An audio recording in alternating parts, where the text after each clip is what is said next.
On va juste laisser la nature faire ce qu'elle a envie de faire pour lui permettre de retrouver un peu de souffle, un peu de place.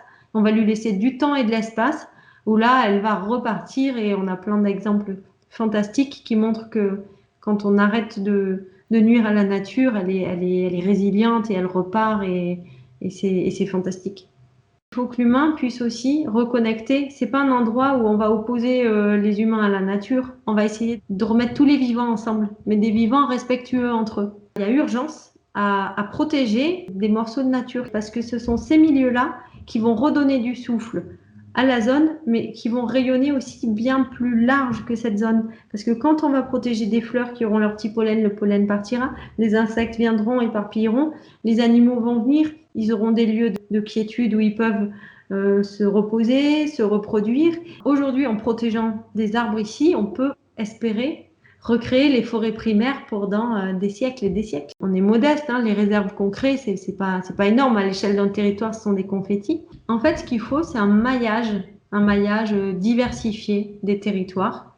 Et dans ce maillage, il faut des réserves de vie sauvage pour redonner ce cœur de vie. Et il faut aussi, parce qu'on est des humains, qu'on a besoin de manger, on a besoin de s'habiller, il faut accepter aussi qu'il y ait une partie des milieux qui soient exploités, mais de manière respectueuse.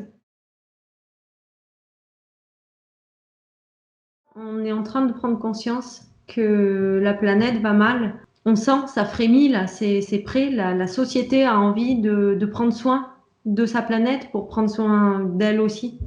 Ce projet, à lui tout seul, il apporte des réponses à tous ces maux et à toutes ces crises écologiques. En train de prendre contact parce qu'il y a d'autres pratiques dans d'autres pays européens qui sont très intéressantes à suivre, à expérimenter et à essayer de dupliquer. Donc, on s'ouvre de plus en plus à l'international. Il y a des obligations européennes pour que chaque année, il y ait davantage de pourcentage du territoire labellisé ou créé en espace, en aire protégée par l'État. Et la France est très en retard, elle a des condamnations régulières. Dedans, on y autorise des chasses traditionnelles, l'exploitation de boues rouges, la coupe de bois. Donc, ça a un nom de protection sur le papier, mais sur le terrain, pas du tout. Il y a plein de pratiques de chasse qui sont complètement cruelles et sources de souffrance et qui sont totalement inutiles. C'est vraiment que de la chasse loisir. La chasse à la glu, il y a tout ce qui est chasse traditionnelle, la chasse à courre, et puis le déterrage. Le déterrage où on va essayer d'attraper l'animal dans son terrier, envoyer des chiens, casser la galerie, et puis sortir l'animal avec des pinces une fois qu'il aura été à moitié déchiqueté par les chiens. Enfin, c'est vraiment des pratiques qui dans le cadre d'une société un peu évoluée, ça n'a plus de place. Il y a 1300 parcs ou enclos de chasse en France aujourd'hui.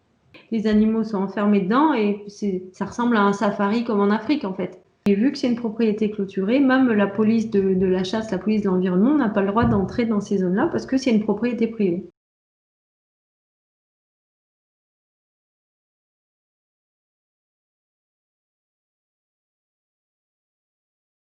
Toutes les actions du mouvement de la protection de la nature sont en train de prendre de l'ampleur. Et ben, ça fait peur quand même à nos opposants. Leur réponse, c'est la violence. Donc c'est bien qu'ils sont en train de perdre pied et que c'est ce qu'il leur reste. Donc il faut qu'on tienne bon.